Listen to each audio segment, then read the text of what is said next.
Hi hello welcome to our channel. నేను మీ సిరి. ఈరోజు మనం చెప్పుకోబోయే కథ రాక్షసుడు పార్ట్ 15. కథలకు వెళ్ళే ముందు లైక్ చేయడం మరవకండి. కరెక్ట్గా 10 గంటలకి ఫైల్స్ పట్టుకుని ఆదిల్ రూమ్కి వెళ్ళాను. అతని ముఖంలో కాస్తైనా పశ్చాత్తాపం లేదు. ఏ తప్పు చేయని వాడిలా దర్జాగా ఉన్నాడు. నేనే తలెత్తుకోలేకపోయాను. నేను ఫైల్స్ అన్నీ అందజేసి దాని గురించి డిస్కస్ చేశాను. అసలు నిన్న ఏం జరగనట్టు బిహేవ్ చేశాడు. మరో 6 గంటలో క్లయింట్స్ ఇక్కడికి వస్తారు, లంచ్ ఏర్పాట్లు చూడు అని ఆర్డర్ వేశాడు. హమ్మయ్య అనుకున్నా నేను. తనతో పాటు బయటికి ఎక్కడికో వెళ్లాల్సి వస్తుందని భయపడిపోయాను నిజానికి. కార్తీక్ కూడా హోటల్కి వెళ్ళాలి అన్నాడు. అలాంటిది ఏమీ లేకపోవడంతో ఊపిరి పీల్చుకొని తల ఊపి అక్కడి నుంచి వచ్చేశాను. మీటింగ్ దిగ్విజయంగా జరిగి ప్రాజెక్టు ఓకే అయింది. మా డిజైన్స్ అన్నీ వాళ్ళకి నచ్చేశాయి. వాళ్ళందరూ మేసాక క్యాంటీన్లోకి వెళ్ళి చతికిల పడ్డాను నేను. సూరజ్, చందు, నీతు ముగ్గురు వచ్చి నా దగ్గర కూర్చున్నారు. వీళ్ళే కాస్త క్లోజ్ నాకు. వాళ్ళతో పాటు లంచ్ చేశాను. సాక్షి, నిన్నొకటి అడుగుతాను చెప్పు అని మెల్లిగా అడిగింది నీతు. ఏంటి అడగవే అన్నాను తింటూనే. మన బాస్ ఉన్నాడు కదా, ఆయన గర్ల్ ఫ్రెండ్ ప్రజ్ఞ మేడం ఉన్నారు కదా అని అడుగుతుంటే ఆశ్చర్యంగా తన వైపు చూశాను. నిజంగానే ఆవిడ ఆయనకి గర్ల్ ఫ్రెండా, లేకపోతే మామూలు ఫ్రెండా? నువ్వెప్పుడు ఆ పక్కనే ఉంటావు కదా, నీకు తెలిసే ఉంటుంది కదా అని అడిగింది నీతు. అవన్నీ నాకు తెలియదు, నన్ను అడగద్దు అన్నాను నేను గట్టిగా. చూడండిరా, ఇది చెప్పట్లేదు, దీనికి అన్నీ తెలిసి కూడా దాస్తోంది అని వెటకారంగా అంది నీతు. తెలీదు అంటుంది కదా, వదిలే అని అన్నాడు సూరజ్. బ్రతికించాడనుకున్నాను నేను. సాక్షి, ఏమైంది అలా ఉన్నావు? నన్నే చూస్తూ అన్నాడు చందు. ఏం లేదు అంటూ నవ్వు పులుముకున్నాను ముఖం మీద. ముగ్గురు నా వైపు అనుమానంగా చూశారు. నిజంగానే ఏం లేదు, అలా చూడకండి, మా మమ్మీ ఊర్లో లేదు అంతే అనగానే నమ్మినట్టే కనిపించారు అందరూ. తొందరగా వాళ్ళ దగ్గర నుంచి బయటపడ్డాను. రోజు గలగడ మాట్లాడే నేను ఏదో లోకంలో ఉంటే కనిపెట్టేసి అడుగుతూ ఉంటారు. ఏం చెప్పాలి వాళ్ళకి నేను? నా క్యాబిన్లో కూర్చున్నాను. నీతు నా క్యాబిన్కి వచ్చింది. అక్కడి నుంచి మెల్లిగా మళ్ళీ క్యాంటీన్కి లాక్కుపోయింది నన్ను. పార్టీకి ఏ డ్రెస్ వేసుకుని వస్తున్నావు? డ్రెస్ కోడ్ బ్లాక్ తెలుసా? అయినా నీకు తెలియకుండా ఎలా ఉంటుందిలే, సార్కి పియ్యే కదా. నీతు మాట్లాడుతుంటే,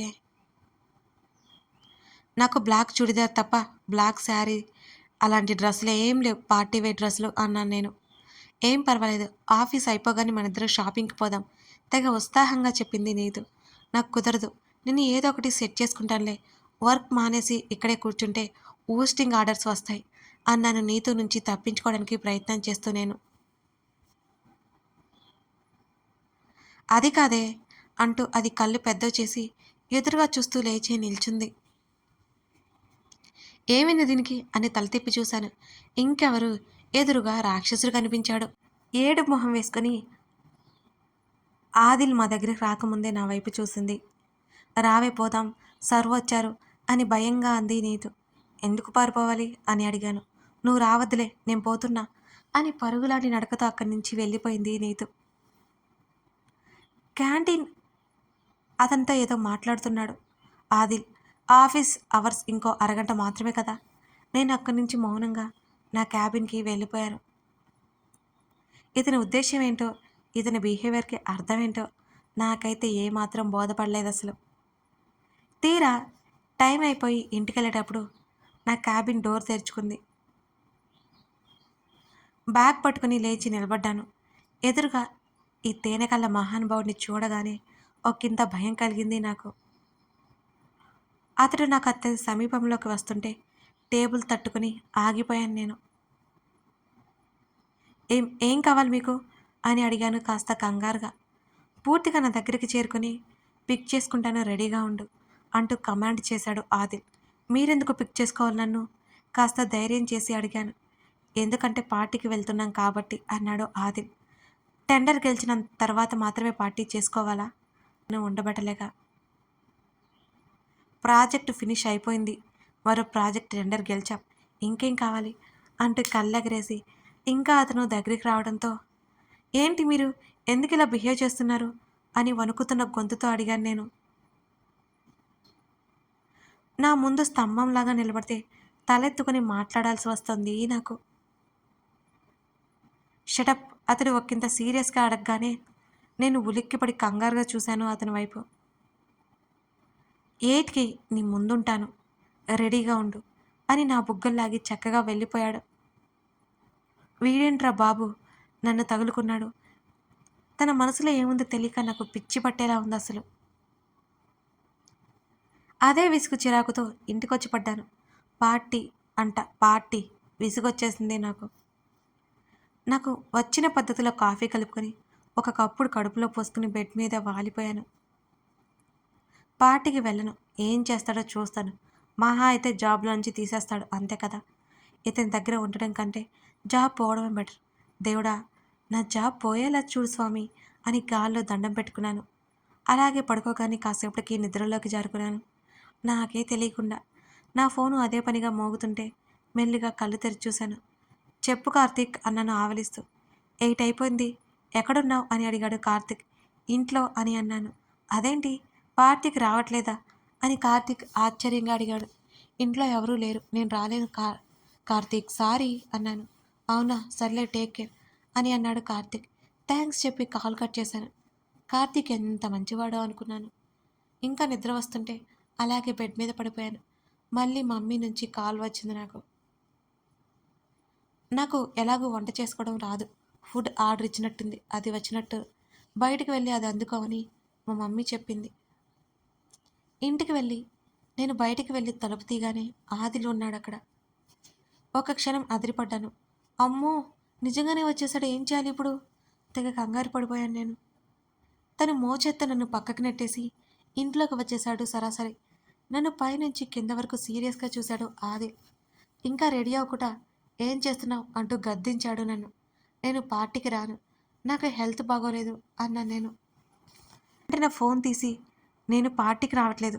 మొత్తం క్యాన్సిల్ చేయించండి అని అంటుంటే ఆశ్చర్యంతో నోరు తెరిచి వెంటనే తన చేతులు పట్టుకొని పక్కకు లాగాను నేను. ఏం చేస్తున్నారు మీరు? పార్టీ క్యాన్సిల్ చేయించడం ఏంటి? అని కంగారుగా అడిగాను. అవతల నుంచి సార్ సార్ అని పిలుపు వినబడుతోంది. వస్తాను. కోపంగా పళ్ళు నూరుకుంటూ నా బెడ్రూమ్‌లోకి వెళ్ళి తలుపులు గట్టిగా వేశాను. నేను రెడీ అయ్యి వచ్చేసరికి 40 నిమిషాలు పట్టింది. నాకున్న లాంగ్ ఫ్రాక్ వేసుకుని బయటకొచ్చాను. తేనె కళ్ళతో నన్ను స్కాన్ చేశాడు. అతని దగ్గరికి రాగానే క్లిప్ తీసి పక్కకి విసిరేశాడు. నా జుట్టుని సవరిస్తుంటే కంగారుగా వెనక్కి జరిగాను. అతని పెదవుల మీద అదే కన్నింగ్ స్మైల్ మెరిసింది. నా వైపు ఒకసారి చూసి అతను ముందుకు నడిచాడు. ఫోన్ హ్యాండ్ బ్యాగ్ పట్టుకుని బయటికి వచ్చి ఇంటికి తాళం వేశాను నేను. తప్పక అతనితో పాటు పార్టీకి బయలుదేరాను. దారి పొడవునా చిరుపుర్లాడుతూ లోపల తిట్టుకుంటూ కొనుక్కుంటూ అలా అలా కాలం వెళ్ళబుచ్చాను కారులో. అతను పార్కింగ్ లాట్లో కారు ఆపాడు. ఇప్పుడు అందరూ ఏమనుకుంటారో భయం వేస్తుంది నాకు. భయంతో నా గుండె అదిరిపోయింది. ఎవరైనా మా గురించి తప్పుగా మాట్లాడితే నాకు అసలు ఇష్టం లేదు. అయినా ఇతనేంటి నా మీద ఇంత స్పెషల్ ఇంట్రెస్ట్ ఏంటి ఇతనికి? ఎందుకు చూపిస్తున్నాడంతా? మేము కారు దిగ్గానే ప్రజ్ఞ ఎదురొచ్చి ఆదిని హత్తుకుంది. నేను గబుక్కున దూరం జరిగిన ప్రజ్ఞ పైనుంచి కింద వరకు నన్ను చూసి తృప్తిగా ఫీల్ అయ్యి ఆదిని మోచేతిలో చెయ్యేసి ముందుకు నడిచింది. అతను నన్ను సీరియస్గా చూసి ముందుకు అడుగులు వేశాడు. హమ్మయ్య అనుకున్నాను నేను. ప్రజ్ఞ చేతిని విడిపించుకొని మామూలుగా పక్కన నిలబడ్డాడు ఆదిల్. వాళ్ళతో పాటు కార్తీక్ జాయిన్ అయ్యాడు. మెల్లిగా సూరజ్ చందు కనిపిస్తే వాళ్ళ వైపుకి వెళ్ళాను నేను. కాసేపటికి నీతు వచ్చింది. ఎక్కడో చివర కూర్చున్నాము వాళ్ళతో కలిసి. నీతు మా అందరికీ జ్యూస్ తెచ్చి ఇచ్చింది. ఆ రౌండ్ టేబుల్లో చందుకి కాస్త పక్కన కూర్చున్నాను. కాస్త పొట్టిగా ఉంటాను కదా, ఎవరికీ కనిపించకూడదని నా బాధ. ఆదిల్ అటు ఇటు చూస్తుంటే ఇంకా టేబుల్ కిందకి వంగాను నేను. అతను డయాస్ మీదకి వెళ్ళి మాట్లాడాడు. ఎందుకో బోనస్ కూడా ప్రకటించాడు అందరికీ. నాకు అర్థం కాలేదు ఎందుకో. అందరూ తెగ ఉత్సాహంగా ఉన్నారు. డ్రింక్ చేసిన వాళ్ళకి చేసినంత అనగానే మా ఆనిముత్యాలు రెచ్చిపోయి అటువైపుకు పరిగెత్తారు. ఛీ, మీ ఇద్దరూ వెళ్ళలేదేంటి అని అడిగింది నీతు. వెళ్దాంలే, మీకు కంపెనీ ఇద్దామని అన్నాడు సూరజ్. పర్లేదు మీరు వెళ్ళండి, తినేసి మేము వెళ్ళిపోతాం అన్నాను నేను. వాళ్ళిద్దరూ తల్లాడించి వెళ్ళిపోయారు. నేను నీతు డిన్నర్ చేయడానికి వెళ్ళిపోయాం. ఇద్దరం పుష్టిగా లాగించాం. అందరూ పార్టీ హడావిడిలో సూపర్గా ఎంజాయ్ చేస్తున్నారు. మరోవైపు ఇంగ్లీష్ సాంగ్స్ సన్నగా ప్లే అవుతున్నాయి. జంటలు జంటలుగా డ్యాన్సులు కూడా చేస్తున్నారు. ప్రజ్ఞ వెళ్ళిపోవడం కనిపిస్తూనే ఉంది నాకు. రాక్షసుడు నన్ను ఎక్కడ తగులుకుంటాడా అని కాస్త చాటుగా కూర్చున్నాను నేను. నీతో వెళ్ళిపోదామా అని అడిగాను నేను. చందు వాళ్ళు వస్తారంట, అందరం కలిసి వెళ్దాం లేవే, ఇంకా చాలా టైం ఉంది కదా, లేట్ అయితే వాళ్ళు మనకు తోడుగా వస్తారు. లయ కూడా ఇక్కడే ఎక్కడో ఉంది. ఇంటికి వెళ్ళేటప్పుడు తన్ను కూడా పిలవమని చెప్పింది. మాకు దగ్గరే కదా, అందరం కలిసే వెళ్దామంది నీతు దూరంగా డాన్స్ చేస్తున్న జంటల్ని చూస్తూ. నా బాధ దీనికి ఎలా అర్థమవుతుంది అనుకుని నిట్టూర్చాను. సాక్షి, మనం కూడా అక్కడ కూర్చుందాం పదా, భలే డ్యాన్స్ చేస్తున్నారు, అదిగో సాంగ్స్ కూడా పాడుతున్నారు, రావే అని ఉత్సాహపడిపోతూ అంది తను. వాళ్ళకి కాస్త దూరంలోనే ఆదిల్ కార్తిక్ మాట్లాడుకుంటున్నారు. నేను అక్కడికి వెళ్ళి ఇరుక్కుపోవాలని అస్సలు అనుకోలేదు. నేను జ్యూస్ తాగి వస్తాను, నువ్వు వెళ్ళు అన్నాను నేను నీతుతో. చెప్పకుండా వెళ్ళిపోకే బాబు, మళ్ళీ నిన్ను వెతకలేను అని అంది నీతు. తలాడించాను చెప్తాను అన్నట్టుగా. అది వెళ్తుండగానే లయ కనిపించడంతో వాళ్ళిద్దరూ వెళ్ళిపోయారు. ఫోన్ ఓపెన్ చేసి తిన్నావా అని మా మమ్మీ పెట్టిన మెసేజ్కి రిప్లై ఇచ్చాను నేను. ఎల్లుండి వస్తాను అని మమ్మీ చెప్పింది. ఫోన్ బ్యాగ్ ఒడిలో పెట్టుకుని అలాగే కూర్చున్నాను నేను. చాలా విసుగ్గా చిరాగ్గా ఉంది నాకు. ఇంటికి వెళ్ళిపోతే బాగుండనిపిస్తోంది కూడా.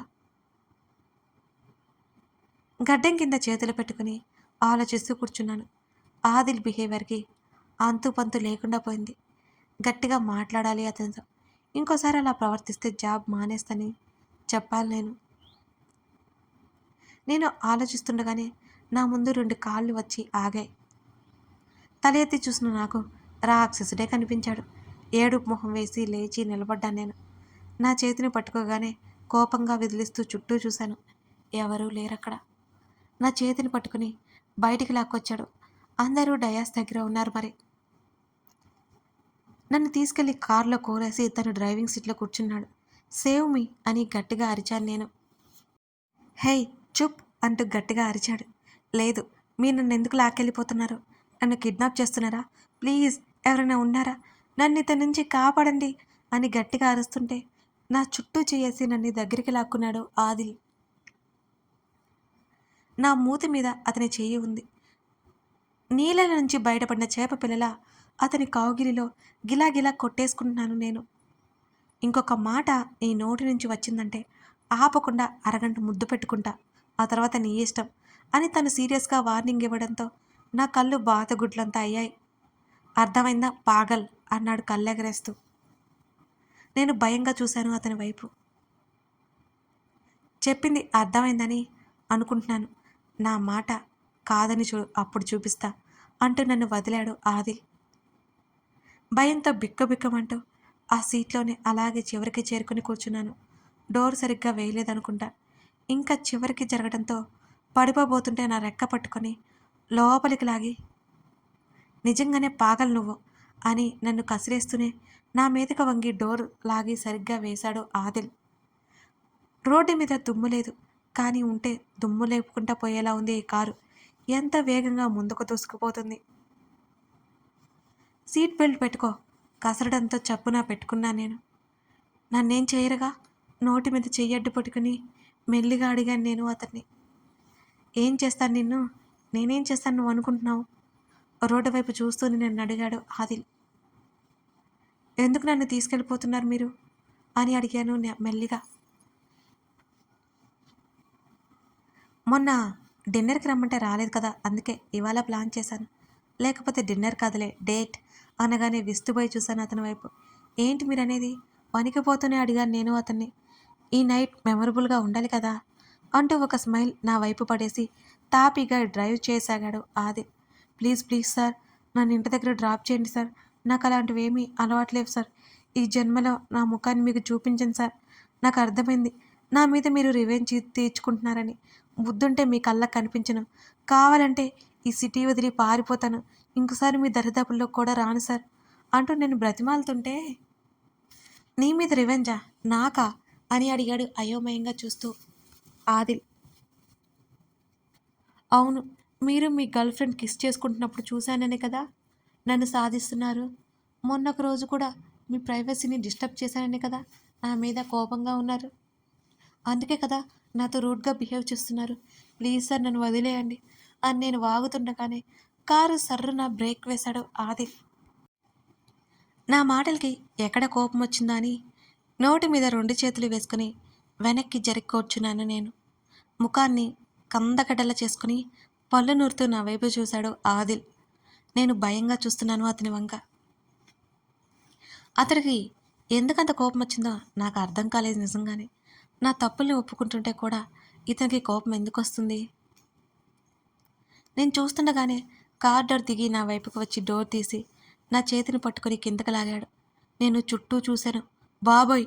వీళ్ళింటికి నన్నిప్పుడు తీసుకొచ్చాడేంటి? కథ కొనసాగుతుంది. ఇంతకీ ఆదిల్ సాక్షిని వాళ్ళింటికి ఈ రాత్రిపూట ఎందుకు తీసుకొచ్చినట్టు? అతనికి ఎందుకంత కోపమొచ్చింది? తెలుసుకోవాలి అంటే తర్వాత పార్ట్ మీరు చూడాల్సిందే. ఇంకా కొన్ని మిస్టరీలు మన ఈ రాక్షసుడిలో ఉన్నాయండి బాబు. మీకు ఈ రాక్షసుడు కథ ఎలా అనిపించిందో కామెంట్లో చెప్పండి మర్చిపోకండి. Thank you for watching this video.